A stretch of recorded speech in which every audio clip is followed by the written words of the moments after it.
جی السلام علیکم. امید ہے آپ لوگ خیریت سے ہوں گے. مجھے ریگولرلی واچ کر رہے ہوں گے. پلیز یوٹیوب کی آئی ڈی ہے لکھی ہوئی، اس پہ جائیں، شیئر کریں، لائک کریں، سبسکرائب کریں.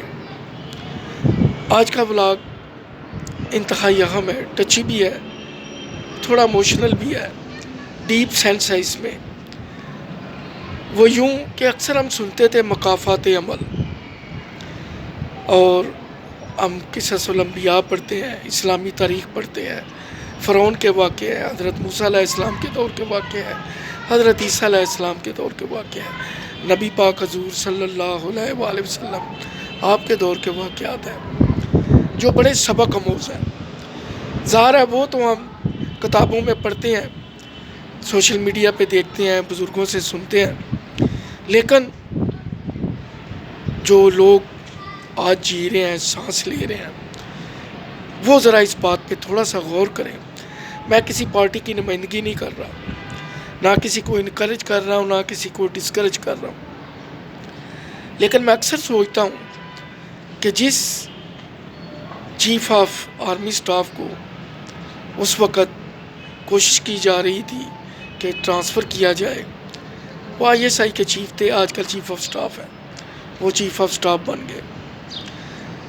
جس جسٹس کو ریفرنس کے ذریعے نکالنے کی کوشش کی جا رہی تھی، وہ اتفاق سے چیف جسٹس بن گیا.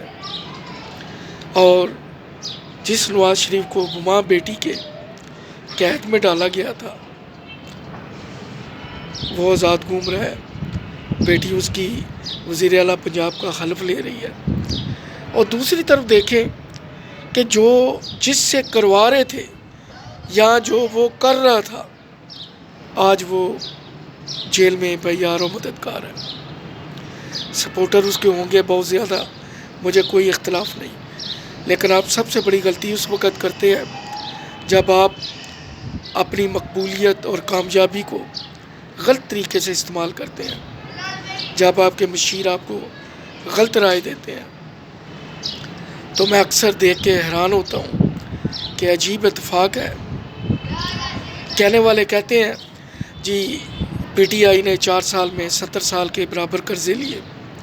ہاں ٹھیک ہے، مانتے ہیں سارے، لیکن کوئی اعلیٰ عہدیدار، کوئی عدالت، کوئی ادارہ یہ پوچھ سکتا ہے کہ جو 70 سال میں لیے اور جو 4 سال میں لیے وہ اگر برابر ہیں تو جو 4 سال میں لیے وہ گئے کدھر؟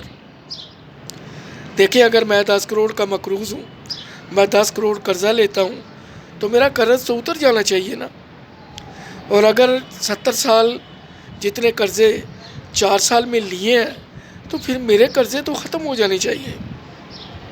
قرضے بھی نہیں ختم ہوئے، قرضوں کا حجم بھی دگنا ہو گیا، اور اس کے اوپر سود بھی دینا پڑ رہا ہے، اور آخر کار اس کا بوجھ ہم عوام اٹھاتے ہیں. بڑے دعوے سے کہتے ہیں سارے چیئرمین ایف بی آر کے، وزیر مشیر، کہ ہمارے ہاں لوگ ٹیکس نہیں دیتے. ہم تو ہر چیز پہ ٹیکس دیتے ہیں. دودھ پینے والے بچے سے، اس کے پیمپر سے لے کے ایک بزرگ تک، جب بھی کوئی 100 روپے کی چیز خریدتا ہے تو اس پہ 19 سے 20% ٹیکس ہے.